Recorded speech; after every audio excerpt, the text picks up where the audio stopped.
नमस्कार, मैं हूं आपके साथ मेनका चौधरी। बात कर लेते हैं पाकिस्तान और सऊदी के बीच हुई ताज़ा रणनीतिक पारस्परिक रक्षा समझौते और उससे उत्पन्न हुई परिस्थिति की।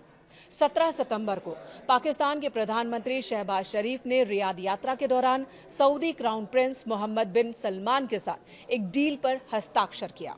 इसके मुताबिक किसी एक देश पर हमला हुआ तो वो हमला दोनों देशों पर हमला माना जाएगा, ठीक उसी तरह जैसे नेटो देशों के बीच देखा जाता है।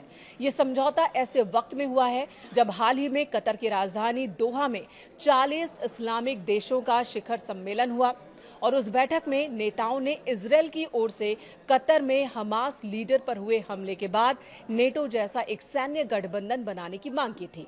समझौते के तहत दोनों देशों के बीच हमले की स्थिति में संयुक्त रक्षा का प्रावधान है, जिसमें पाकिस्तान के परमाणु हथियारों का भी सऊदी अरब की रक्षा में इस्तेमाल किया जा सकेगा। आपको बता दें, पाकिस्तान एकमात्र इस्लामिक देश है जिसके पास परमाणु हथियार है। विशेषज्ञों का ये मानना है कि पाकिस्तान सऊदी रक्षा समझौता क्षेत्रीय सुरक्षा ढांचे में एक अहम बदलाव ला सकता है। पाकिस्तान की सरकार इस डील को बड़ी उपलब्धि के तौर पर पेश कर रही है। अपनी आवाम के सामने इसे भारत के खिलाफ एक बड़ी जीत दिखा रही है। पाकिस्तान के प्रधानमंत्री कार्यालय के अनुसार ये समझौता दोनों देशों के बीच न केवल संयुक्त सुरक्षा व्यवस्था को मजबूत करेगा, बल्कि वैश्विक और क्षेत्रीय शांति एवं स्थिरता के लिए दोनों देशों की साझा प्रतिबद्धता को भी दर्शाता है। कुछ जानकार, खासकर पाकिस्तान के बुद्धिजीवी, इसे भारत और इजरायल को घेरने वाली डील बता रहे हैं।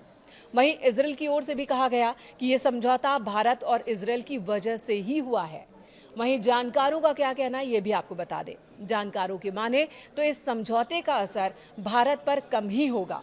इस समझौते से सामरिक लाभ सऊदी को होगा तो पाकिस्तान को आर्थिक। देखिए, हाल ही में इजरायल ने कतर में हमास नेताओं पर हमला किया था। इसे लेकर सऊदी अरब और अमेरिका के बीच टेंशन भी बढ़ गई है। ट्रंप ने दावा किया था कि हमने सऊदी को पहले ही चेता दिया था कि इजरायल हमला करने वाला है, जबकि सऊदी की ओर से कहा गया कि व्हाइट हाउस ने ऐसी कोई चेतावनी नहीं दी थी। कुल मिलाकर सऊदी, जो दशकों से अमेरिका की सुरक्षा गारंटी पर निर्भर है, अपनी सुरक्षा के लिए उसे अमेरिका पर संदेह होने लगा है। तब उसने पाकिस्तान की सेना का इस्तेमाल करने वाली ये डील पाकिस्तान से कर ली। अब बात पाकिस्तान के लाभ की करें तो उसे आर्थिक मदद सऊदी से मिलती रहेगी और आने वाले वक्त में और ज्यादा पैसे मिल सकते हैं। पाकिस्तान पहले से ही मुस्लिम देश होने की वजह से सऊदी के रहमो करम पर है। सऊदी को पाकिस्तान का एटीएम भी कहा जाता है। अब तक ये मदद एक तरफा थी। अब इस डील के हो जाने से कम सऊदी पाकिस्तान के सैन्य ताकत का इस्तेमाल कर सकेगा। इस डील से पाकिस्तान को एक और लाभ मिल सकता है। पाकिस्तान, चीन, तुर्की और सऊदी के बीच पारस्परिक संबंध पाकिस्तान की स्थिति को थोड़ा मजबूत बना सकते हैं, लेकिन इससे सऊदी भारत से दूर हो जाएगा, ऐसा नहीं कहा जा सकता। जानकारों के मुताबिक सऊदी और भारत के बीच संबंध पुराना है।